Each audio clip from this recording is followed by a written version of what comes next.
Welcome back. The third installment of the UFOT Family Cycle, an epic 9-play series about a Nigerian-American family that's being presented over 2 years, begins this week.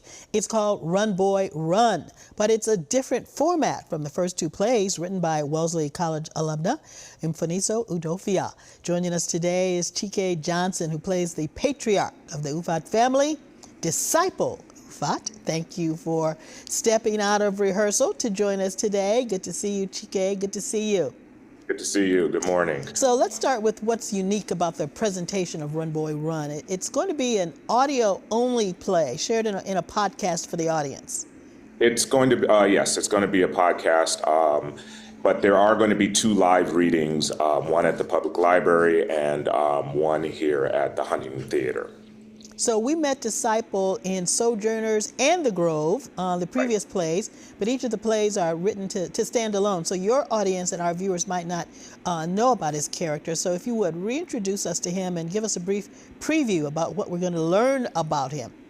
Well, Disciple Ufot is a Nigerian who came from he was part of the Igbo tribe, Ibibio tribe, in Nigeria that suffered during the Biafran War, and during the Biafran War, he unfortunately lost his sister, and his brother was severely injured during the war, and this happened as a young child.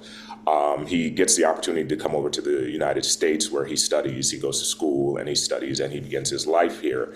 But unfortunately, because of all the PTSD that he carried with himself as a child into adulthood, it was something that he never really had a chance to deal with. So in this play, you are catching him at an older age, and he is kind of losing it because life, just regular life, and not being able to deal with the loss of his sister and the war itself, and the mutilation and brutalization of his brother starts to weigh on him. So we kind of follow Disciple into this depth of misery, if you will, but he's able to.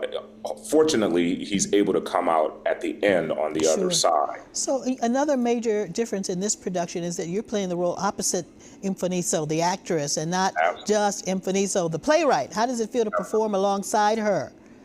Yeah, it's a pleasure. It's an absolute pleasure to be able to work alongside Mfoniso, both as a writer and as an actor. She is just. It's a joy for me to be in the room with her. She is so smart.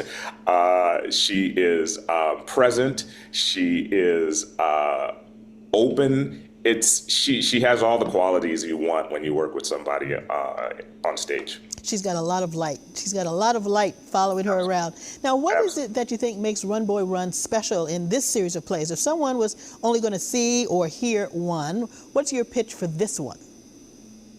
I guess my pitch would be, selfishly, you get to see where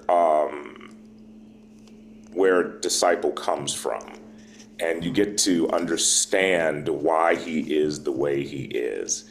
In the other 2 plays that you've seen, we are focusing more on Abasiama and her journey, and this is the journey of Disciple. All right. Chike, we look forward to hearing more about your performance. Thanks for joining us today. Everybody, Run Boy Run is a collaboration of Boston Public Library, GBH, and Next Chapter Podcast. You can see it performed live on March 13th at the Boston Public Library, or March 14th at the Huntington Theater, or wait for the recording to be released later this spring. Tickets are complimentary. Go to our website for a link to RSVP. And thanks so much for watching, everybody. Be sure to follow us on Facebook, Instagram. You can follow me on X at Karen Holmes Award, and you can watch the show on our very local app. It's free to download on your phone, tablet, or smart TV. Have a great afternoon.